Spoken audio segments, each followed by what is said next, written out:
ओम शांति। आज 10 जुलाई 2024 के बाबा के अनमोल मधुर महावाक्य सुनेंगे।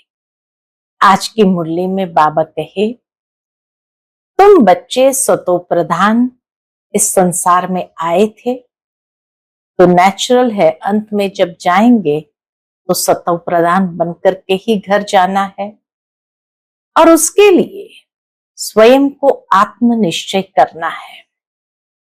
जितना स्वयं को आत्मा समझकर निरंतर बाप को याद करने का अभ्यास करेंगे उतना ही सतो प्रधान बनते जाएंगे।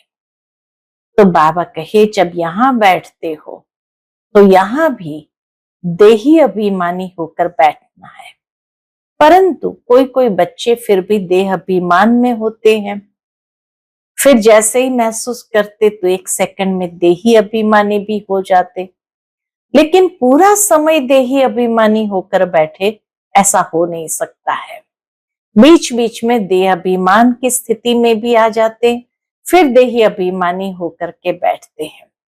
तो इसीलिए बाबा कहे, तुम्हें अपनी उन्नति का ख्याल करना है और उन्नति का ख्याल करते रहेंगे तो नेचुरल रीति से देही अभिमानी स्थिति बनती जाएगी। दिन प्रतिदिन पढ़ाई के ऊपर भी ध्यान देना है, पढ़ाई में आगे बढ़ते जाना है और इस तरह से संपूर्णता की स्थिति को प्राप्त करना है। तो सुनते हैं आज के बाबा के अनमोल मधुर महावाक्य। ओम शांति। मीठे बच्चे, अब सतो प्रधान बन घर जाना है, इसलिए अपने को आत्म समझ निरंतर बाप को याद करने का अभ्यास करो। उन्नति का सदा ख्याल करो। आज की मुरली से प्रश्न है, पढ़ाई में दिन प्रतिदिन आगे बढ़ रहे हैं या पीछे हट रहे हैं, उसकी निशानी क्या? उत्तर है, पढ़ाई में अगर आगे बढ़ रहे हैं तो हल्कापन का अनुभव होगा। बुद्धि में रहेगा, ये शरीर तो छीछी है, इसको छोड़ना है, हमको तो अब घर जाना है। दैवी गुण धारण करते जाएंगे। अगर पीछे हट रहे हैं तो चलन से आसुरी गुण दिखाई देंगे। चलते फिरते बाप की याद नहीं रहेगी। वह फूल बन सबको सुख नहीं दे सकेंगे।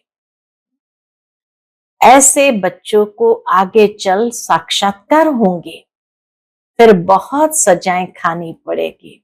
इसलिए बाबा कहे, चलन में कोई भी आसुरी गुण नहीं होना चाहिए। जितना हो सके चलते फिरते बाप की याद रहनी चाहिए, तो वो फूल बन सबको सुख दे सकेंगे। ओम शांति।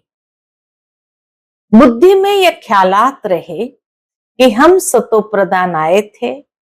रूहानी बाप रूहानी बच्चों को समझाते हैं। यहां सब बैठे हैं, कोई तो देह अभिमानी है और कोई देही अभिमानी होंगे। कोई सेकंड में देह अभिमानी और सेकंड में देही अभिमानी होते रहेंगे। ऐसे तो कोई कह न सके कि हम सारा समय देही अभिमानी हो बैठे हैं। नहीं, पूरा मुरली सुनते समय देही अभिमानी स्थिति हो ऐसा तो कोई कह न सके। बाप समझाते हैं, कोई समय देही अभिमानी, कोई समय देह अभिमान में होंगे। अब बच्चे यह तो जानते हैं, हम आत्मा इस शरीर को छोड़ जाएंगे अपने घर। बहुत खुशी से जाना है। सारा दिन चिंतन में यह करते हैं। क्या करते हैं? हम शांति धाम में जाएं, क्योंकि बाप ने रास्ता तो बताया है। इसलिए बच्चों का सारा दिन चिंतन यही रहना चाहिए कि हम शांति धाम में जाए, क्योंकि बाप ने रास्ता तो बताया है। और लोग कभी इस विचार से नहीं बैठते होंगे। यह शिक्षा इसको मिलती ही नहीं है, ख्याल भी नहीं होगा। तुम समझते हो यह दुख धाम है। अब बाप ने सुखधाम में जाने का रास्ता बताया है। जितना बाप को याद करेंगे उतना संपूर्ण बन यथा योग्य शांति धाम में जाएंगे। उनको ही मुक्ति कहा जाता है, जिसके लिए ही मनुष्य गुरु करते हैं। परंतु मनुष्य को बिल्कुल पता नहीं कि मुक्ति, जीवन मुक्ति क्या चीज है।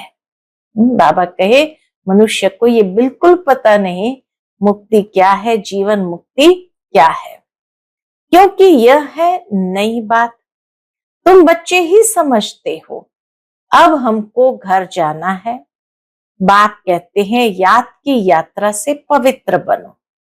तुम पहले पहले जब आए श्रेष्ठाचारी दुनिया में तो सतो प्रधान थे, आत्मा सतो प्रधान थी।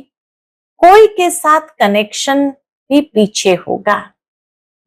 आत्मा जब ऊपर से नीचे आती एकदम सतो प्रधान स्थिति में, फिर कोई के साथ कनेक्शन भी पीछे होगा। जब गर्भ में जाएंगे तब संबंध में आएंगे।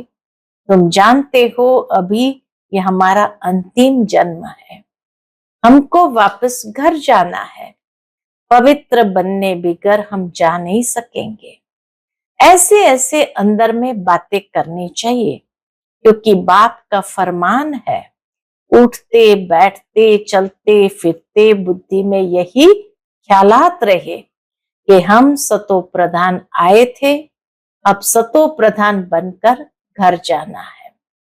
सतो प्रधान बनना है कैसे? सतो प्रधान बनना है बाप की याद से, क्योंकि बाप ही पतित पावन है। हम बच्चों को युक्ति बताते हैं कि तुम ऐसे पावन हो सकेंगे। सारे सृष्टि के आदि मध्य अंत को तो बाप ही जानते हैं और कोई अथॉरिटी है नहीं। बाप ही मनुष्य सृष्टि का बीज रूप है। भक्ति कहाँ तक चलती है यह भी बाप ने समझाया है। इतना समय ज्ञान मार्ग, इतना समय भक्ति, यह सारा ज्ञान अंदर में टपकना चाहिए, अर्थात विचार सागर मंथन करना चाहिए। जैसे बाप की आत्मा में ज्ञान है, तुम्हारी आत्मा में भी ज्ञान है। शरीर द्वारा सुनते और सुनाते हैं। शरीर बिगर तो आत्मा बोल ना सके। इसमें प्रेरणा व आकाशवाणी की बात होती नहीं। भगवान वाच है। बाबा कहे भगवान वाच है तो जरूर मुख चाहिए। जब गीता में लिखा है भगवान वाच, तो जरूर कोई मुख के द्वारा ही वाच किया होगा। अगर आकाशवाणी होती तो भगवान वाच कह नहीं सकते। रथ चाहिए, घोड़े गाड़ी का रथ तो नहीं चाहिए, गधे घोड़े का रथ तो नहीं चाहिए। तुम भी पहले समझते थे कलयुग अभी 40,000 वर्ष और चलना है। अज्ञान नींद में सोए पड़े थे, अब बाबा ने जगाया है। तुम भी अज्ञान में थे, अब ज्ञान मिला है। अज्ञान कहा जाता है भक्ति को। अब तुम बच्चों को ये ख्याल करना है। क्या ख्याल करना है? हम अपनी उन्नति कैसे करें, ऊंच पद कैसे पाए, अपने घर जाकर फिर नई राजधानी में आकर उच्च मर्तबा पाए। उसके लिए है याद की यात्रा। अपने को आत्मा तो जरूर समझना है। हम सब आत्माओं का बाप परमात्मा है। यह तो बहुत सिंपल है, परंतु मनुष्य इतनी बात भी नहीं समझते। तुम समझा सकते हो कि यह है रावण राज्य, इसलिए तुम्हारी बुद्धि भ्रष्टाचारी बन गई है।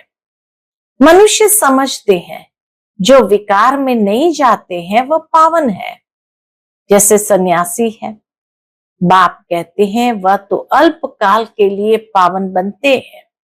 दुनिया तो फिर भी पतित है ना। पावन दुनिया है ही सतयुग। पतित दुनिया में सतयुग जैसा पावन कोई हो नहीं सकता। वहां तो रावण राज्य ही नहीं, विकार की बात ही नहीं। तो चक्कर लगाते घूमते फिरते बुद्धि में यह चिंतन रहना चाहिए, बाबा में ये ज्ञान है ना। ज्ञान सागर है तो जरूर ज्ञान टपकता होगा। तुम भी ज्ञान सागर से निकली हुई नदियां हो। वह तो एवर सागर ही है, तुम एवर सागर नहीं हो। तुम बच्चे समझते हो हम तो सब भाई भाई हैं।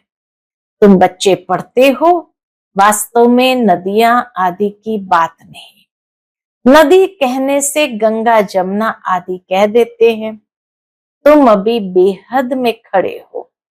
हम सब आत्माएं एक बाप के बच्चे भाई भाई हैं। अभी हमें वापस घर जाना है, जहां से आकर शरीर रूपी तख्त पर विराजमान होते हैं।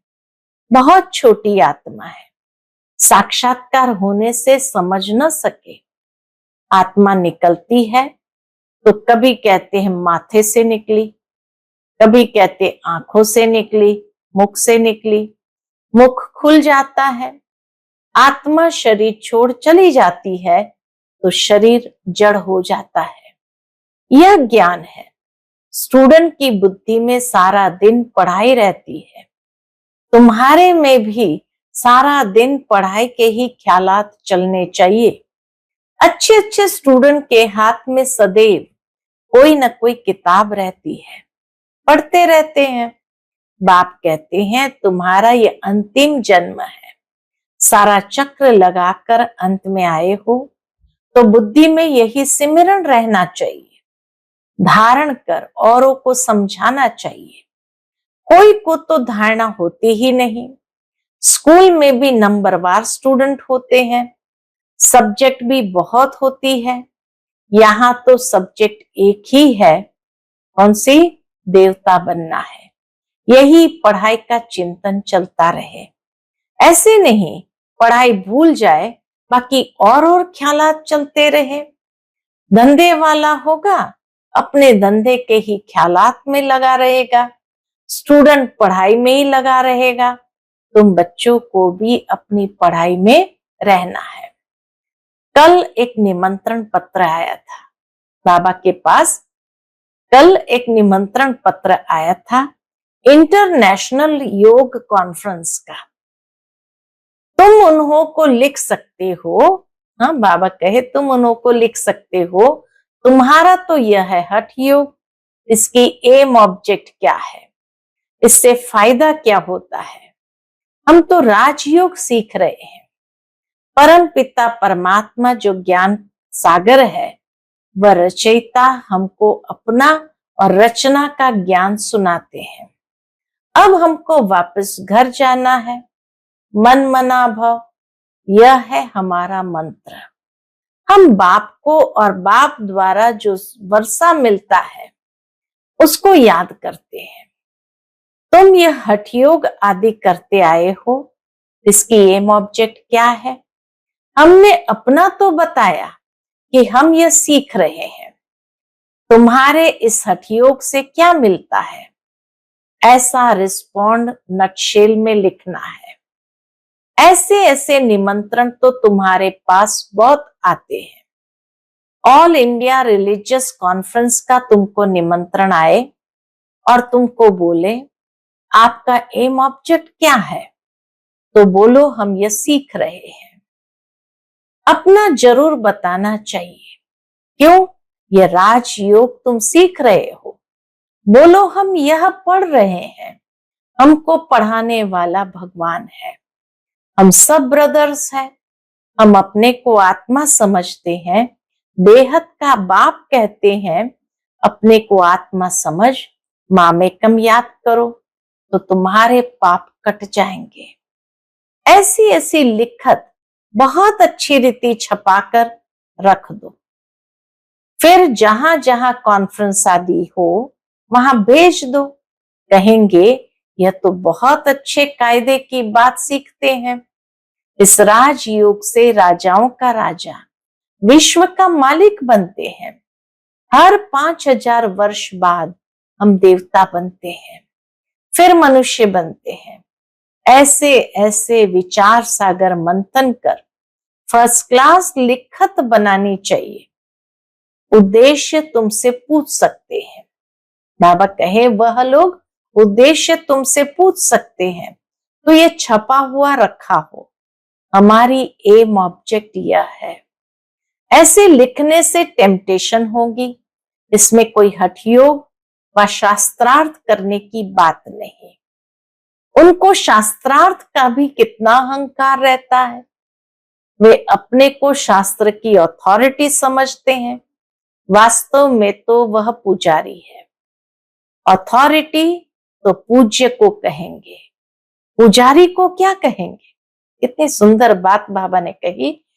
वास्तव में जो भी शास्त्रार्थ आदि करते हैं या शास्त्रों की अथॉरिटी है वो पूज्य है, क्योंकि जो अथॉरिटी होता है वो पूज्य होता है, वो पुजारी नहीं होता।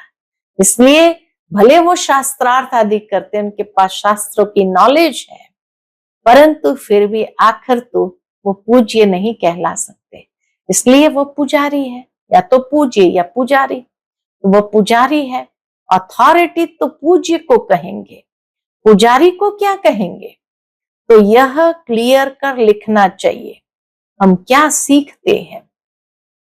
बीके का नाम तो मशहूर हो गया है।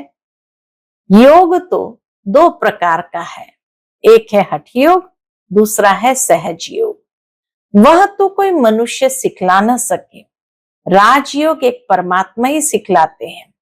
बाकी अनेक प्रकार के योग है मनुष्य मत पर। वहां देवताओं को तो किसके मत की दरकार नहीं, क्योंकि वर्षा लिया हुआ है। वह है देवताएं, अर्थात दैवी गुण वाले।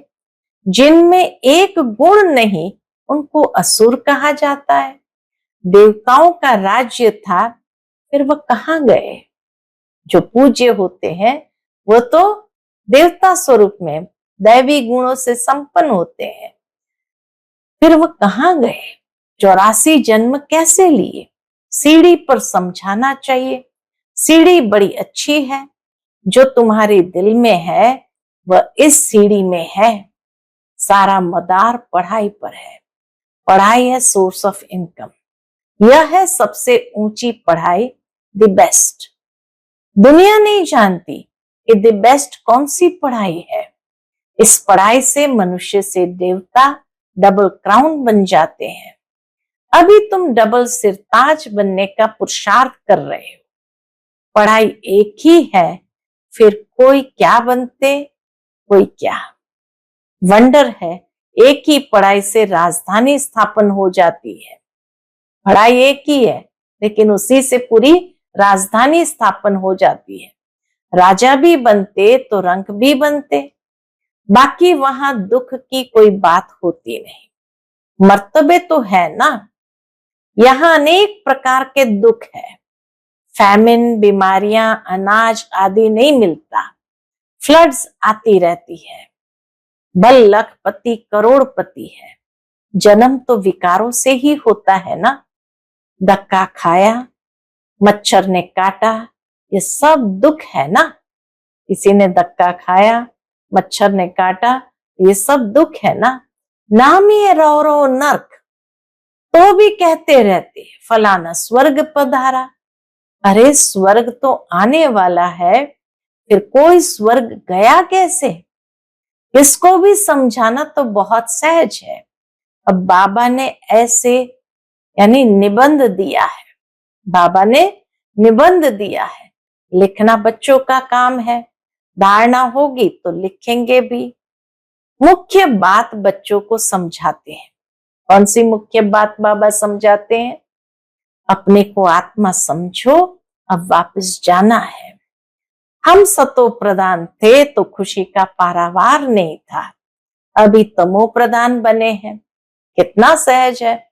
पॉइंट्स तो बाबा बहुत सुनाते रहते हैं, तो अच्छी रीति बैठ समझाना है।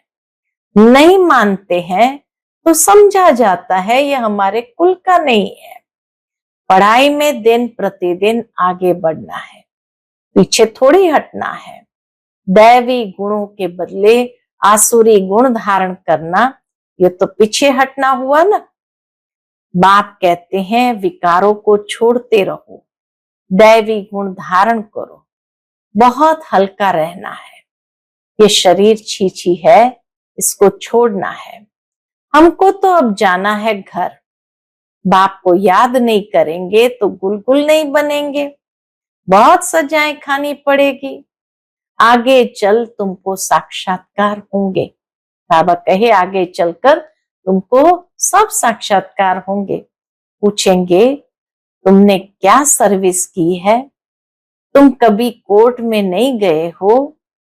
बाबा ने सब कुछ देखा हुआ है, कैसे ये लोग चोरों को पकड़ते हैं, फिर केस चलता है तो वहां भी तुमको सब साक्षात्कार कराते रहेंगे। सजाएं खाकर फिर पाए पैसे का पद पा लेंगे। टीचर को तो रहम आता है ना, ये नापास हो जाएगा। टीचर को रहम आता है चलन को देखते हुए कि ये नापास हो जाएंगे। ये बाप को याद करने की सब्जेक्ट सबसे अच्छी है, जिससे पाप कटते जाए। बाबा हमको पढ़ाते हैं, यही सिमरण करते चक्कर लगाते रहना चाहिए। स्टूडेंट टीचर को याद भी करते हैं और बुद्धि में पढ़ाई रहती है, टीचर से योग तो जरूर होगा ना, ये बुद्धि में रहना चाहिए। हम सब भाइयों का एक टीचर है और वह है सुप्रीम टीचर। आगे चल बहुतों को मालूम पड़ेगा। क्या कहेंगे फिर, अहो प्रभु तेरी लीला अपरंपार है। महिमा करके मरेंगे परंतु पा तो कुछ नहीं सकेंगे। देह अभिमान में आने से ही उल्टे काम करते हैं। देही अभिमानी होने से अच्छा काम करेंगे। बाप कहते हैं अब तुम्हारी वानप्रस्थ अवस्था है, वापस जाना ही पड़ेगा। हिसाब किताब चुकतू कर सबको जाना है, चाहे व न चाहे। जाना सबको है, चाहे व न चाहे, जाना जरूर है। एक दिन ऐसा भी आएगा जो दुनिया बहुत खाली हो जाएगी, सिर्फ भारत ही रहेगा। आधा कल्प सिर्फ भारत ही होगा तो कितनी दुनिया खाली होगी। ऐसा ख्याल कोई की बुद्धि में नहीं होगा सिवाय तुम्हारे। फिर तो तुम्हारा कोई दुश्मन भी नहीं होगा। दुश्मन आते हैं क्यों? बाबा के दुश्मन आते हैं क्यों? धन के पिछाड़ी। भारत में इतने मुसलमान और अंग्रेज क्यों आए? पैसा देखा, पैसा बहुत थे, अब नहीं है तो अब और कोई है नहीं, पैसे ले खाली कर गए। मनुष्य ये नहीं जानते, बाबा कहते हैं पैसा तो तुमने आपे ही खत्म कर दिया। ड्रामा प्लान अनुसार तुम्हें निश्चय है हम बेहद के बाप पास आए हैं। कभी किसके ख्याल में भी नहीं होगा कि यह ईश्वरीय परिवार है। कभी किसी को ये ख्याल में भी नहीं होगा कि यह तो ईश्वरीय परिवार है। अच्छा, मीठे मीठे सिकिलधे बच्चों प्रति माता पिता बाप दादा का याद प्यार और गुड मॉर्निंग। रूहानी बाप की रूहानी बच्चों को नमस्ते। हम सब रूहानी बच्चों की रूहानी माता पिता बाप दादा को याद प्यार, गुड मॉर्निंग और नमस्ते नमस्ते।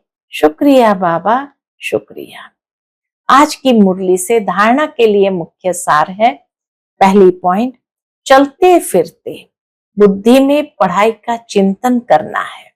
कोई भी कार्य करते बुद्धि में सदा ज्ञान टपकता रहे, यह द बेस्ट पढ़ाई है। यह द बेस्ट पढ़ाई है जिससे पढ़कर डबल क्राउन बनना है। दूसरी पॉइंट, अभ्यास करना है। हम आत्मा भाई भाई है। देह अभिमान में आने से उल्टे काम होते हैं, इसलिए जितना हो सके देही अभिमानी रहना है। आज का बाप दादा का मधुर वरदान हम बच्चों के प्रति है, सत्यता की शक्ति द्वारा सदा खुशी में नाचने वाले शक्तिशाली महान आत्मा भव। सत्यता की शक्ति द्वारा सदा खुशी में नाचने वाले शक्तिशाली महान आत्मा भव। कहा जाता है सच तो बिठो नच। सच्चा अर्थात सत्यता की शक्ति वाला सदा नाचता रहेगा। कभी मुरझाएगा नहीं, उलझेगा नहीं, घबराएगा नहीं, कमजोर नहीं होगा। वह खुशी में सदा नाचता रहेगा, शक्तिशाली होगा, उसमें सामना करने की शक्ति होगी। सत्यता कभी हिलती नहीं है, अचल होती है। सत्य की नाव डोलती है लेकिन डूबती नहीं है। तो सत्यता की शक्ति को धारण करने वाली आत्मा ही महान है। आज का स्लोगन है, व्यस्त मन बुद्धि को सेकंड में स्टॉप कर लेना ही सर्वश्रेष्ठ अभ्यास है। व्यस्त मन बुद्धि को सेकंड में स्टॉप कर लेना ही सर्वश्रेष्ठ अभ्यास है। कभी भी मन बुद्धि अगर बहुत कारोबार में व्यस्त हो जाए तो 1 सेकंड में बाबा कहे उसको फुल स्टॉप लगाओ। लेकिन ये फुल स्टॉप अचानक नहीं लगेगा। जितना जितना अभ्यास करते जाएंगे उतना लगता जाएगा।